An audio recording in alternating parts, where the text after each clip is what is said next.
Hello folks, I'm Phil Gallagher, aka ThrabenU, and I am going to try to teach you everything that I know about Legacy in about 30 minutes.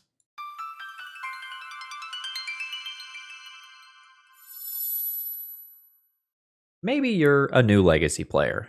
Maybe you're a regular Legacy player, but you don't have the closest eye on the metagame. Maybe you're getting ready for Eternal Weekend and you just need a crash course. This video is for you. Now, I'm going to try to do two things simultaneously in this video, and it's a little ambitious. I'm going to try to make this video educational and accessible for people who are new to Legacy, and I'm also going to try to drop all of the hot knowledge, new tech, metagame info that you need in order to prepare for a big tournament at the end of the year like Eternal Weekend. Eternal Weekend is absolutely the Legacy tournament every year. It is a chance for people to bust out their Legacy and Vintage decks and on one of the biggest possible stages, showcase what they've got. And 2023 is one of the most impactful years for Legacy, ever. And that's not hyperbole for the sake of this video. This year, we saw multiple Legacy bannings with Expressive Iteration and White Plume Adventurer. We saw some of the most impactful sets for Legacy ever, like Lord of the Rings Tales of Middle-earth, which we're going to see come up again and again and again throughout the rest of this video. Wilds of Eldraine is shaking up the Legacy format with exactly 2 cards. Also, Mind's Desire got unbanned. It has been a crazy year. So here's what I'm going to do in this video. I've simplified Legacy down to 4 pillars. We're going to look at the control decks in their various forms. We're going to look at the Orcish Bowmaster decks. We're going to look at the Ancient Tomb decks, and we're going to look at the combo decks. And I'm going to show off deck lists and tech and things that should be on your mind for each one of these. We're going to look at about 13 different decks today with the goal of spending about 2 minutes on each one. So let's get going. So I don't have to interrupt the video later, today's content is sponsored by both Moxfield.com and Cool Stuff Inc. Moxfield is one of the absolute best places to keep your online deck lists, and I highly recommend checking them out if you've never seen them before. I keep all of my personal deck lists there, not only the ones for my content, but also my personal decks as well. And if you end up needing cards for Eternal Weekend, check out Cool Stuff Inc. and use promo code ThrabenU to save 5% on your order. All right, conceptually speaking, with control, there are a couple of different things that I think should be on your mind as far as Legacy control decks go. You should be thinking about the One Ring, Up the Beanstalk, and 4th Eorlingas. And you might not be thinking about all these cards at the same time, but these are kind of the new things that are really putting an impact on Legacy control deck lists. The biggest thing uniting all of these various control deck lists is Lorien Revealed. From our new Lord of the Rings set, this card has singularly changed Legacy despite being a common. And there's 3 primary things this does. Number 1, this is a cantrip for 1 mana that always hits a land. Number 2, this is kind of like a land that can also pitch to a Force of Will or Force of Negation, or in fringe scenarios, be put under something like a Chrome Box. And number 3, this draws 3 cards. This is an ancestral effect. And the fact that this card can do all of those things at the same time is absolutely insane. It is the early game mana fixing you need, and notably, this is island cycling. This is not basic land cycling. So you can get your tropical island, you can get your tundra off of this card. This is a huge addition to control decks, and it's going to be present in all 3 of the control decks that we're going to take a look at today. We're going to go ahead and start by taking a look at the One Ring. As a quick aside before we get going here, if you end up wanting any of today's deck lists, they will be down in the video description. I will link you to a Google Doc with every video from today's deck list. All right, the One Ring is an incredible Magic card. It is seeing play in various Legacy shells. We're going to focus on it in a control shell here. It does 2 things that a control deck wants to do. Number 1, it helps you not die. Number 2, it draws you cards. The protection from everything is a fog effect, which buys you some much needed time, and this can end up drawing a lot of cards. The specific shell that I'm looking at here is a control deck that is seeking to ramp into the One Ring. Delighted Halfling can make legendary spells uncounterable, and in a Force of Will format, that is incredibly important. Now, Teferi, Uro, the One Ring, Minsk and Boo. Notice that all of these are legendary. So this specific control deck is looking to go and make its things uncounterable versus blue decks, and versus fair creature decks, the life gain from Uro, the protection from the One Ring, and the ultimate inevitability you're going to have with all of this card draw is going to go and allow you to really pull ahead in these fair matchups. Now, because you are using Delighted Halfling as a ramp card, notice that there are not sweepers here. There are no cards like Terminus or Supreme Verdict that are just going to go and just cleanly answer everything at once. Instead, you are largely focusing on one-for-one interactions, knowing that your card quality is going to get you there as the game goes long. One of the important but not obvious interactions with this deck is that you can use your minus ability of Teferi Time Raveler to bounce your copy of the One Ring. I'm not really exaggerating when I say you can kill yourself with just this card. Like, that is a thing that can happen. It can deal a lot of damage to you. So in those instances where this card has just gotten too scary and you start playing 3, 4, 5 life, you can just bounce it. When you bounce it, you can get that protection from everything again. You will get that as long as you cast this card. So that first control deck was built to take advantage of the mana ramp of Delighted Halfling. The next one that we're going to look at is a build that is specifically trying to push 4th Eorlingas as hard as possible. This card is a game changer for legacy control decks. A lot of times, your win conditions previously often either cost a lot of mana or required a lot of setup. You know, for something like an Uro, you pay 3 mana into it, you later pay 4 mana into it, you also need 5 cards in your graveyard. 4th Eorlingas requires you to have mana. And talking about the strategy of this card, there's 2 ways that you can play this card. You can play this card like the Fireball from Hell and funnel 9 mana into this card, make 7 2/2 red hasty creatures, smack your opponent, and kill them in 2 turns. And that's great. But just as scary with this card is casting this on 3 mana, attacking with 1 2/2, and becoming the Monarch on turn 3. If you are the control deck and you draw 1 card more than your opponent every turn for the rest of the game, you're winning that game. So conceptually, this is an end game card and an early game card, as long as you count turn 3 as early game. Here's a sample Jeskai control deck list. And the big difference between this version and the previous control deck that we looked at is the presence of sweepers. Cards like Supreme Verdict are not good when you're playing Mana Dorks and are very good when you are not. Notably, you can go deeper with control decks, and it's not crazy to see Yorion-based control decks in Legacy, although we're not going to specifically delve into that today to kind of keep this video short-ish.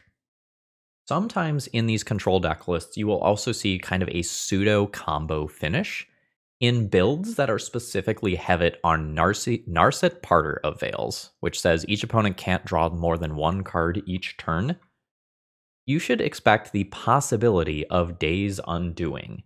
If you cast this while controlling a Narset, you get to draw 7, and your opponent does not. This similar thing will happen with Hullbreacher as well, and you also get some treasure tokens. Comet Stellar Pup has recently made its way to Magic Online, and this is another card that you should expect to see in these shells. It is inconsistent, there is literal randomness built into this card design, but most of the modes are usually going to be good in this shell, and you shouldn't underestimate how good it is to just randomly return a fetch land or a cantrip to your hand. In a lot of these control decks, watch out for Mystic Sanctuary. Mystic Sanctuary in the end game can be another copy of something like Lorien Revealed. You can go and island cycle it early and then get it back for 3 cards later with Mystic Sanctuary. Also, it is horrifying to have your opponent cast forth Eorlinga's Mystic Sanctuary and then do it again the next turn. A quick warning for players who have only played on Magic Online, please don't forget about Triumph of St. Catherine when playing with or against Control. This is a very powerful card from the Warhammer 40k set that never actually made it to Magic Online. So don't get ambushed by a 5/5 lifelinker, maybe even in the middle of combat, because this card does have Miracle. And finally, for our control decks, let's talk about Up the Beanstalk. First of all, this card is much better than it looks. This is not a draft uncommon. Let's start there. A big difference between this and a lot of similar looking cards is that this one draws a card when it itself enters the battlefield. Then, every single 5-drop or greater that you cast is going to draw you cards. This includes X-cost spells. This includes Force of Will. And this card is good enough that you will probably change the removal suite that you are playing in order to really maximize the power of this card. And this is where that whole Lorien thing really starts coming into play. So notice that this triggers on ETB and on cast. So imagine doing this with Lorien. Cast Lorien, draw a card. Up the Beanstalk, enters play again, draw a card. And note, Up the Beanstalk is not legendary. You can have multiple of these in play and start cantripping multiple times off a single copy of Up the Beanstalk. Let's take a look at a deck list now. Let me start by saying that there is a lot of experimentation with Up the Beanstalk going on right now, and going into Eternal Weekend, I think everyone knows that this card is good, but there's questions. Do you play this in a Lorien build and just play absolute value town with all of the good cards? Do you need a Lorien at all? Do you want to be in Bug instead? Do you want to be a tempo deck? While you would probably pivot fully out of Control to do this, you can play this with cards like Hooting Mandrills and Murktide Regent and trigger your Up the Beanstalk that way. So there's a lot of experimentation going on right now. One of the big things that I want to draw your attention to is that if your opponent is playing Leyline Binding, they are probably going to be doing some really weird 5-color stuff with their mana base, and that's often going to be including things like playing fetchable tri-lands. Keep in mind that if you have Wasteland, you may be able to take your opponent off of even casting Leyline Binding. And if you take a look at this build, there's a lot of different mana pips going on. And there's not that many basic lands in this deck list. There are 3. You don't get all of the colors off just basics. So just kind of keep in mind, Blood Moon effects, back to basic effects, can do a lot of damage versus these sorts of decks. So wrapping up our control section, you should be expecting to see Lorien Revealed in any sort of control deck list, and you should be expecting one or multiple of the One Ring, Up the Beanstalk, and 4th Eorlingas as just generically good control cards right now. Let's move on to section 2 here, and let's go and talk about my good friend Orcish Bowmasters. This is a card that is so powerful that it has changed legacy play patterns. And let's talk about one of the best cards in Legacy, Brainstorm, in order to illustrate this point. At the beginning of this year, a very common and correct play pattern was often to wait to cast a Brainstorm until the end of your opponent's second turn, at which point you would Brainstorm, put 2 of your bad cards back, and then use a fetch land to shuffle away those bad cards. However, playing a Brainstorm when your opponent has blue-black mana available now is very scary. Consider what happens if you cast Orcish Bowmasters in response to a Brainstorm. Bowmasters enters play and makes a 1/1 Orc, pinging your opponent for 1. Your opponent then draws 3 cards, triggering Orcish Bowmasters 3 times, meaning that you can deal 4 damage directly to your opponent's dome while making a giant Orc token and you still have the Orcish Bowmasters around for later. So in terms of play patterns, please keep this in mind when playing with or against Brainstorm. Now, this dream scenario should not happen very often because you should be actively playing around this because it is a disaster case for the dream Brainstorm to happen against the Orcish Bowmasters. I'm going to talk about 4 different Orcish Bowmasters decks, and 3 of these are going to feel similar. Delver, Blue-Black Shadow, and Blue-Black Scam are all going to share that core blue-black core, but Death and Taxes has actually moved away from being a mono-white deck to usually being a black deck because of how good Orcish Bowmasters is. Let's start by taking a look at Delver. If you are used to Legacy of older times, you are often thinking of Delver as being many different decks. There's an Izzet Delver, there's a Rug Delver, there's a Grixis Delver.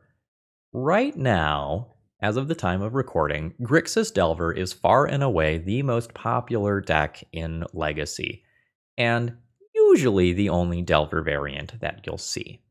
At the time of recording, people are starting to experiment with Rug builds again, because Questing Druid is a very interesting card in that it can be card advantage with the adventure size and then a body that scales up very well over time with the body side of it.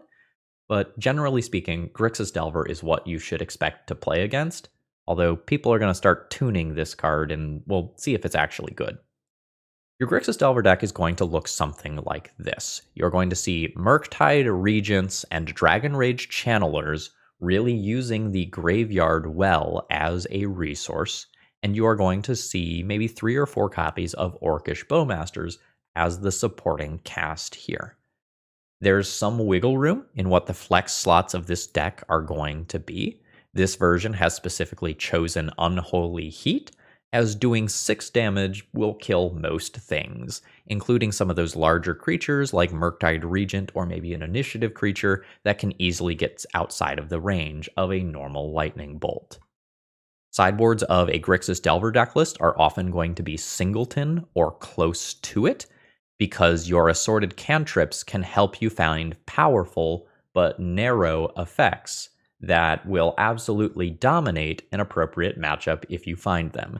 It is no exaggeration to say that of the 60 cards in your deck, a Grixis Delver deck might see 40 of those cards in a given game because how powerful Dragon Rage Channeler can be.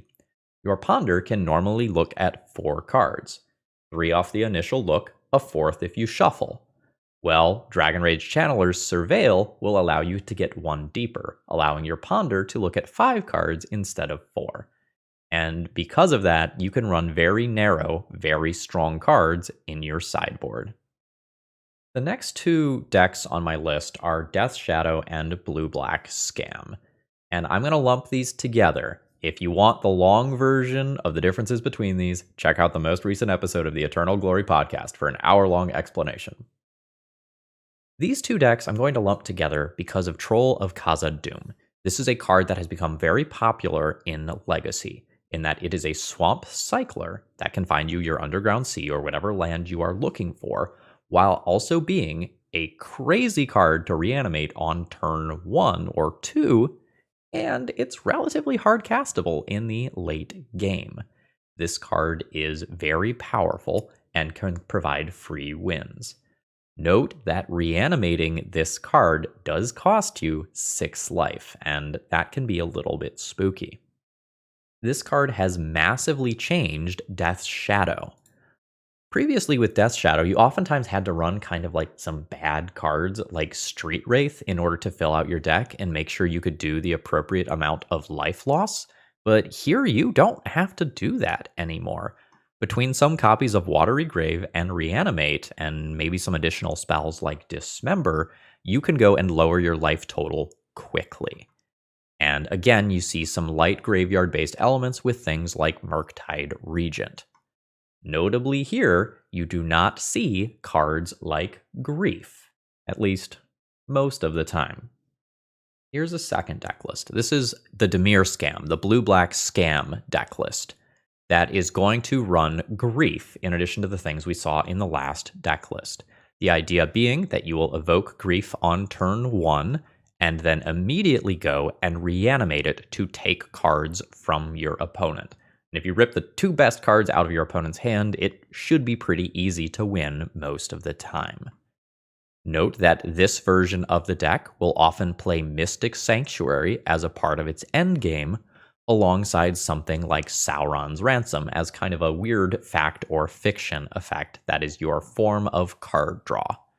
Notably, this does not literally draw cards, so it is not going to get got by something like Orcish Bowmasters.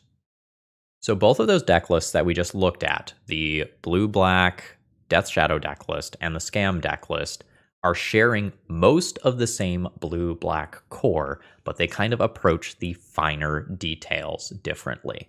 If your opponent is on Watery Graves, expect Death Shadow.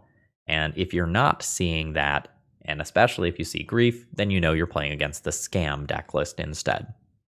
Now, the final Bowmasters deck that I want to cover is very different conceptually from the other 3. The first 3 that we looked at were all blue decks seeking to play Bowmasters to punish other blue decks. Whereas this deck, Death and Taxes, is looking to play Bowmasters in a much more fair way. And one of the things that makes Death and Taxes an interesting Bowmasters deck is that you have the ability to blink your Bowmasters and recycle its ability, unlike many of these other builds that we've been looking at that are instead seeking to maybe reanimate it some portion of the time. Your Flickerwisp and your Yorion have the possibility of rebuying those triggers. Death and Taxes historically has largely been a largely mono-white mana base, and occasionally you splash for something like Magus of the Moon. But if you kind of take a look at the mana base here, a huge portion of this mana base is dedicated towards making that black splash work, especially if you want your specific build to go and run Thoughtseize. You have to make sure that you can play that on turn 1 a decent portion of the time, with the goal being that Thoughtseize buys you a turn so that you can play something like a Thalia on turn 2 versus a combo deck list. Spirit of the Labyrinth is very noticeably not in these deck lists anymore, and up until the printing of Orcish Bowmasters, it had been really strong this year. However, this is an X1 body, and in a format full of Orcish Bowmasters, if you can avoid playing X1 creatures, you often want to do so. If we kind of take a look at the creatures within this deck list, counting Mother of Runes as something that dies to Orcish Bowmasters, the Moms, the Orcish Bowmasters, the Thalias, the Lion Sash some portion of the time, the Samwise, the Flickerwisps, the Recruiters, the Loriens. There's a lot of X1s in here already. So slightly decreasing the number of X1s in the deck while also playing Thoughtseize to help patch up your early turns versus combo is kind of the approach that the deck list is currently taking.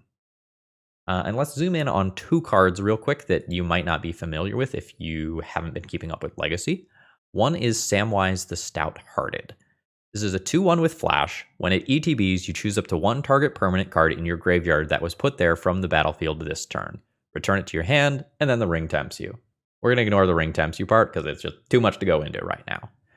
But this is a really neat way to make another land drop by getting a fetch land back, to wasteland your opponent an additional time by returning that, or it can just rebuy one of your creatures, block with a creature, play Samwise, go and return that creature. Notably, it is a legendary creature, and it is abusable with your 4 copies of Karakas. The last one to watch out for, the Battle of Bywater, is relatively popular. If you are playing a deck with large creatures, maybe be careful about playing multiple of them at the same time. This is an 80-card deck list, so the chances of your opponent having one of their 2 copies of Battle of Bywater isn't that high. But, if you're going to win the game next turn anyway with your Murktide Regent, maybe don't play the second one out if you can afford to just play around this card for a turn. The Black Splash does also open up some number of silver bullets, either in the main deck or sideboard, with Opposition Agent and Plague Engineer being the most common things that you'll see. All right, let's go ahead and move on to section 3. And I want to talk about decks fueled by Ancient Tomb now. We're going to take a look at the Initiative, One Ring combo, and Painter Servant combo. Legacy decks, generally speaking, try to cheat on mana in some capacity. Maybe you play an Aether Vial to put your creatures in play for free. Maybe you play pitch cards like Force of Will, Force of Negation, Force of Vigor, Pyrokinesis, so that you don't have to pay full price for your cards. Maybe you play other pitch cards like Fury. Maybe you play Delve cards that you can cheat on mana in some capacity. The Ancient Tomb decks give up some amount of life and some amount of flexibility in their mana base in order to power out threats ahead of schedule. Let's take a look at the Initiative deck list first. Generally speaking, now that White Plume Adventurer has been banned, this deck tends to be red-white. And I want to go back to a card we highlighted earlier when talking about control, Fourth Airlingas. This card is very good in this shell, because not only is it that fireball for you to close out the end game if your initial early aggressive options don't work out well, but it is also a Boros card. And that means it is a card that can imprint under Chrome Mox to give you both red and white. Oftentimes with your opening hand, you are forced to make a decision about what color is going under that Chrome Mox. And that often limits you to either the red cards or the white cards within your deck list. And being able to put this under a Chrome Mox is particularly strong, as you don't have to make that choice. You just get to have your cake and eat it too. If you are not familiar with the initiative mechanic, you're going to need to educate yourself before that actually happens. In short, when you play a creature with the initiative, you get to take the initiative, which is going to allow you to slowly move through this dungeon that you see on the screen here. Anytime you take the initiative, or at your upkeep, if you have the initiative, you're going to get to go one room deeper into this thing. And if you make it to Throne of the Dead 3, you're probably winning the game. Honestly, a lot of times if you make it to Trap, your opponent's already dead too. The deck list that you currently see on screen is one way that you can build a Boros initiative deck, but there's a lot of options here for what you do with the flex slots. And something you will very commonly see is Anointed Peacekeeper. This is a very strong generic hate bear that can even go and stop some of your things like Planeswalkers or fetch lands that a lot of times these sort of effects don't touch. So just kind of keep that in mind as something that you should be aware of. And also keep in mind that it's going to be very common for these decks to board in Magus of the Moon. So that is a very easy way for them to get a free win on turn 1. Now, if you are the initiative player yourself, please keep in mind that getting a planes off your first copy of an initiative trigger is often very important if you have boarded in your copies of Magus of the Moon. Next up, I want to talk about unfair uses of the One Ring. While control decks are using the One Ring, maybe as intended, as a card advantage engine over time, and they really take advantage of the protection side of things, there is a dedicated One Ring combo deck list. This deck is going to seek to untap the One Ring multiple times in a single turn with Voltaic Key and Manifold Key. It will also use these keys to untap cards like Grim Monolith or Basalt Monolith that normally do not untap. So your goal is to draw a whole bunch of cards with the One Ring, ultimately finding a Paradox engine so that when you cast your spells, you untap all your non-land permanents, including the One Ring and various things that are producing mana. Ultimately, you will cast a Karn the Great Creator to find something that kills your opponent. The easiest way to do that is normally by just going and fetching a Walking Ballista and casting it for a large number and then shooting your opponent in the face repeatedly. Although some of the normal Karn nonsense like Mycosynth Lattice is also there as well. Some number of these builds also feature Lion's Eye Diamond alongside Echo of Eons, so that you can sacrifice Lion's Eye Diamond, producing 3 blue mana, to cast Echo of Eons, and this is a way to refuel. This deck can be quite scary, in that, in addition to just being a relatively fast all-in combo deck list, it can also play a mid-range game. You can poop a bunch of artifacts into play, and then just make 2 Urza Saga tokens and kill you with them. Notably, the Manifold Key can give those Urza Saga tokens unblockable, which means that even if you have a bunch of creatures, they're not necessarily going to do what you want. In Legacy of years past, this deck already existed as a Mystic Forge deck, but it was kind of missing the redundancy. Now you have Mystic Forge, you have the One Ring, and you even have Echo of Eons if you want it. So you kind of have multiple different directions you can take your card advantage. Now, I included this deck in this video not because it's a huge metagame presence. I think it's like 2% of the metagame. It's relatively small, but this is a deck that if you don't have any reps against it, it will absolutely catch you off guard with how fast it is. And if you're wondering why so many Legacy sideboards include powerful anti-artifact cards like maybe Null Rod or Meltdown, it has to do with Urza Saga artifact decks like this one and another deck called 8cast. Now, I'm a bit of an Ancient Tomb enthusiast, so I could talk about just tons and tons of Ancient Tomb decks, but to keep this list short, I'm just going to talk about one more Ancient Tomb deck, and I want to talk about Painter's Servant combo. In short, you play Painter's Servant, you pick a color, let's say you pick blue. You're then going to find a Grindstone, either by casting it, bringing it back from your graveyard, or maybe searching it up with an Urza Saga. You're going to activate this for 3 mana, and guess what? Since Painter's Servant made everything the same color, you are now going to get to mill your opponent out. And milling your opponent out is usually good enough to win the game. Occasionally, a well-prepared opponent might have a copy of Emrakul the Aeon's Torn or another similar card that can shuffle their cards back in, so you cannot just instantly get killed by the Painter's Servant Grindstone combo. I really wanted this deck in this video because there's a discrepancy between Magic Online and paper gameplay. In paper events, you need to be expecting to play against Chaos Defiler. Honestly, this card is absurd. It is a 5/4 Trampler. When it enters the battlefield, or dies, for each opponent, choose a non-land permanent that player controls. Destroy one of them chosen at random.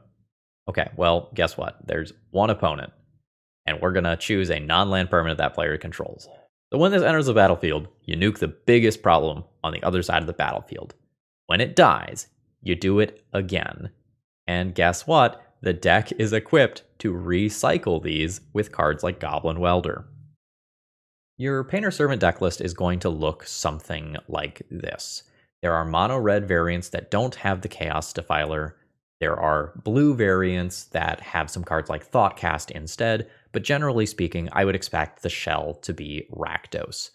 Note that this is a 59-card deck list. There is one Chaos Defiler in this exact deck list. Although you could see more of them in Painter, the card is very strong, and I know I got absolutely obliterated at one of my recent events by someone, I think, playing a full playset of those. So, watch out. As far as other stuff to be aware of, please remember that if Urza Saga is in play, and then you play Magus of the Moon or Blood Moon, your Urza Saga does go bye-bye. So just keep that in mind. Also, keep in mind that there is sometimes a Karn the Great creator package out of these decks, so occasionally your Painter opponent will just turtle up behind something like an Ensnaring Bridge until they can get a combo kill. Although, like other Urza Saga decks, sometimes you will just, have a couple of 5/5 or larger creatures and just get wins that way. Alright, as we move into the tail end of the video here, I want to take a look at Legacy combo decks, and there's a lot of them. I'm going to highlight 3 that you might be less familiar with if you're a regular to the format. We're going to take a look at Cephalid Breakfast, Beseech combo, specifically like the Storm variants, and then Helm of Obedience combo. Let's begin by talking about Cephalid Breakfast combo, and I'm going to jump directly to the deck list here because this one is a little weird. Ultimately, this is a Thassa's Oracle deck list. You are seeking to go and win the game by having an empty library and putting a Thassa's Oracle into play. You are going to do this by milling your entire library and then casting a Dread Return targeting Thassa's Oracle by sacrificing 3 Narcomoebas.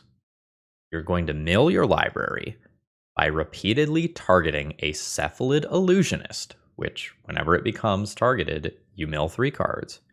You're going to mill yourself by repeatedly targeting it with either the activated ability of a Nomad's Encore or a Shuko, both of which are 0 to activate. Now, there are multiple different versions of this deck running around. The one that you are looking at on screen is sort of the all-in combo version, which runs a bunch of copies of Step Through to go and find you your combo pieces. As it has wizard cycling, it can go and find you your Cephalid Illusionist, or if your hand is in a slightly different place, you can get your Thassa's Oracle directly to hand, or if the graveyard is not going to be a realistic option due to something like Rest in Peace or Leyline of the Void.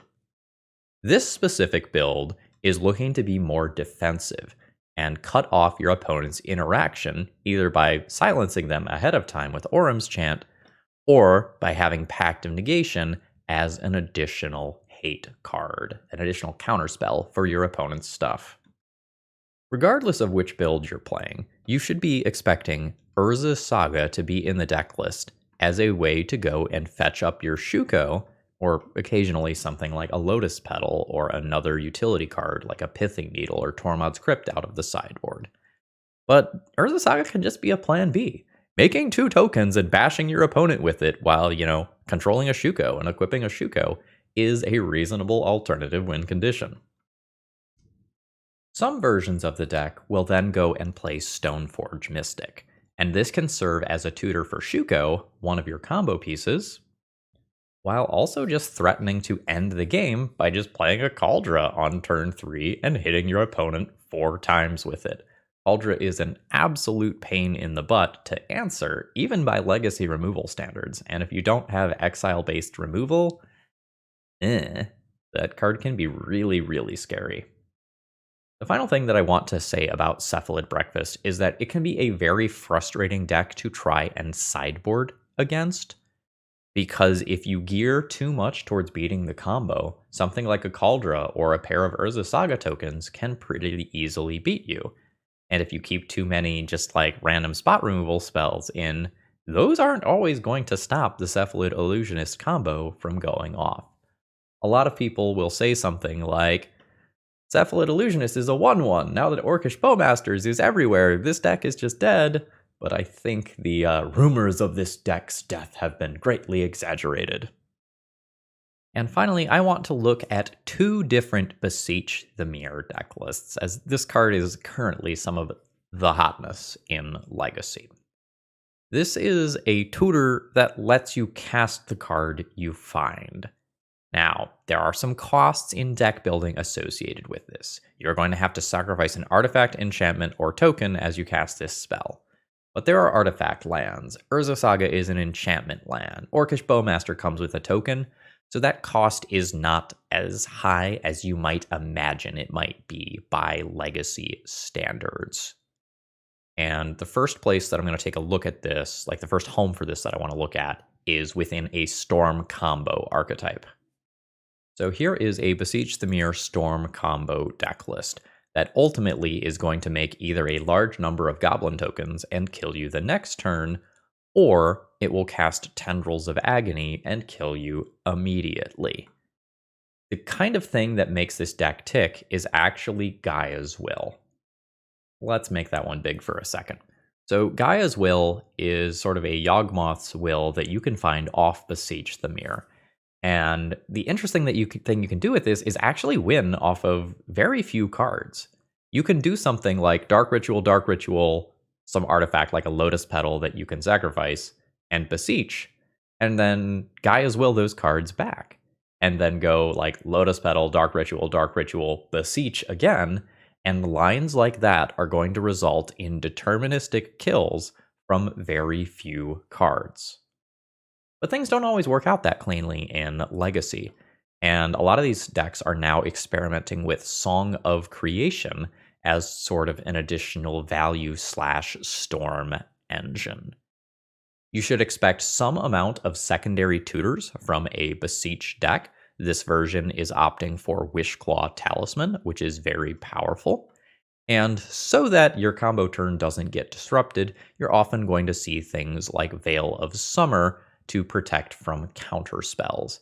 And also discard spells, because Grief, really good in this format right now if you haven't picked up on it from me talking about it a few times today already. Now that deck is using Beseech the Mirror in an innately unfair way. It is using it as part of a combo chain with Gaia's Will to get a Storm kill. But you can also use Beseech the Mirror to just tutor up fair cards and have access to a combo finish. And this is most commonly done in a Leyline of the Void deck that also plays Helm of Obedience. Your goal is to control either Leyline of the Void or Douthie Voidwalker, which prevent your opponent's cards from going to the graveyard. Then you activate Helm of Obedience for 1 or more mana, and ultimately mill your opponent out and send all those cards to exile. Now here's the thing though, Helm of Obedience as a Magic the Gathering card sucks. You don't want to draw that card unless it is killing your opponent. But if you have Beseech the Mirror as a tutor that puts that stuff directly into play, you can go and just run a single copy of your bad cards that you still want to have access to. And because you have Beseech the Mirror, you can get a lot of utility. It can be your combo kill when you need it to be, or it can be some of this stuff. Your Beseech could represent Karn the Great Creator, which is a Magic card that kind of sucks, except when it doesn't and it immediately just wins you the game on the spot versus some artifact deck. And now you don't have to play 4 copies of Karn. A lot of times this deck previously would play 4 copies of Karn as tutors for Helm of Obedience. Well, now you don't have to do that because you have Beseech the Mirror, which just does that better. And your Beseech the Mirror can just also represent things that can stabilize the board, like Shuldred. They can represent something like an Orcish Bowmasters or a Grief versus combo, or if you want to get a little bit cute, you can do Ill-Gotten Gains, which can go and get rid of your opponent's entire hand while rebuying some of your cards. Beseech the Mirror offers you great flexibility while offering a combo kill potential within this deck list. All right, that was a lot of knowledge. I've given you a lot to think about, but I know some of you are still out there going, yeah, idiot, but like, which deck list do I submit for Eternal Weekend? So here's some of my recommendations. If you are looking to play Control, I am very interested in Up the Beanstalk right now. I would be looking at what deck lists emerge in the next month or so that are playing that card. I think that engine is incredibly powerful, and I don't want to say slept on, but I would say it's still being explored and optimized. If you have some legacy experience and you're just not sure what to play, pick up one of the blue Orcish Bowmaster decks. I think the blue-black scam deck has incredible early game potential, and the combination of a lot of discard and counter magic means you're going to have some generically good matchups and a lot of power out of the gate. And if you smack your opponent with a Murktide Regent a couple of times, you can maybe forgive some small mistakes that happen because you can close the game so quickly. If you have limited legacy experience, like if this video is one of your first exposures to legacy, I recommend picking up an initiative deck list. While the initiative deck list does have a really high skill ceiling and there are some tough decisions, you can play an initiative deck list at 80% of its ability and steal a lot of wins that way. Are you going to win the tournament without understanding everything about Legacy? Maybe not, but the initiative deck is damn powerful and is a great starting point if you just want to jam some Legacy for EW, but don't have a lot of time to test. And if you're looking to play combo, have your eye on the Beseech the Mirror Storm deck lists. People like Bryant Cook are doing a lot of work in tuning those deck lists, and I expect Beseech to be a potential player at Eternal Weekend. It's one of those things that might be broken, and we'll kind of see where that ends up shaking out. All right, I think that's all the knowledge that I have to drop today, folks. I hope you enjoyed. I hope you found this informative. Let me know down in the comments whether or not you like this. If I get positive feedback, I'd be happy to do another one of these next year. Or if you just want the daily gameplay videos, kind of let me know. Regardless, you need paper magic cards. Check out Cool Stuff Inc. Use promo code ThrabenU to save 5% on your order. And folks, I hope you have a wonderful rest of the day, and good luck to those of you preparing for Eternal Weekend and other tournaments. Have a great rest of the day. See ya.